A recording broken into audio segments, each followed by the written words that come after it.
സങ്കീർത്തനം 74 അധ്യായം 1 മുതൽ 23 വരെയുള്ള വചനങ്ങൾ. ദേവാലയത്തിൻ്റെ നാശത്തെക്കുറിച്ച് വിലാപം. ദൈവമേ, ഞങ്ങളെ എന്നേക്കുമായി തള്ളിക്കളഞ്ഞതെന്തുകൊണ്ട്? അങ്ങയുടെ മേച്ചിൽപ്പുറത്തെ ആടുകളുടെ നേരെ അങ്ങയുടെ കോപം ജ്വലിക്കുന്നത് എന്തുകൊണ്ട്?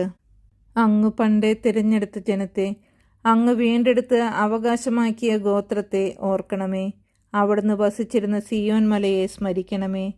അന്തമറ്റ നഷ്ടാവശിഷ്ടങ്ങളിലേക്ക് അങ്ങ് പാദങ്ങൾ തിരിക്കണമേ. ദേവാലയത്തിലുള്ളതെല്ലാം ശത്രു നശിപ്പിച്ചിരിക്കുന്നു. അങ്ങയുടെ വൈരികൾ അങ്ങയുടെ വിശുദ്ധ സ്ഥലത്തിൻ്റെ നടുവിൽ അലറി. അവിടെ അവർ തങ്ങളുടെ വിജയക്കൊടി നാട്ടി. മരം വെട്ടുകാർ മരം മുറിക്കുന്നത് പോലെ അവർ ദേവാലയത്തിൻ്റെ കവാടത്തിലെ കടഞ്ഞെടുത്ത അഴികൾ മഴുകൊണ്ടും കൂടം കൊണ്ടും തകർത്തു.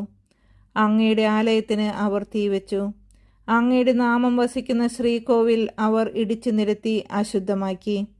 അവരെ നമുക്ക് കീഴടക്കാമെന്ന് അവർ തങ്ങളോട് തന്നെ പറഞ്ഞു. ദേശത്തെ ആരാധന കേന്ദ്രങ്ങളെല്ലാം അവർ അഗ്നിക്കിരയാക്കി. ഞങ്ങൾക്ക് ഒരു അടയാളവും ലഭിക്കുന്നില്ല, ഒരു പ്രവാചകനും ശേഷിച്ചിട്ടില്ല. ഇത് എത്ര കാലത്തേക്കെന്ന് അറിയുന്നവരാരും ഞങ്ങളുടെ ഇടയിലില്ല. ദൈവമേ, ശത്രുക്കൾ എത്ര നാൾ അങ്ങയെ അവഹേളിക്കും? വൈരികൾ അങ്ങയുടെ നാമത്തെ എന്നേക്കും നിന്ദിക്കുമോ? അങ്ങയുടെ കരം എന്തുകൊണ്ട് അങ്ങ് പിൻവലിക്കുന്നു?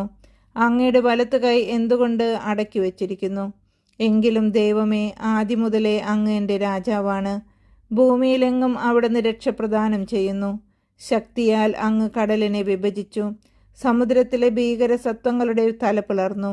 ലവിയാദാന്റെ തലകൾ അവിടുന്ന് തകർത്തു.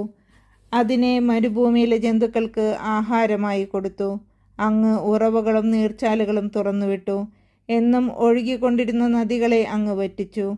പകൽ അങ്ങയുടേതാണ്, രാത്രിയും അങ്ങയുടേത് തന്നെ.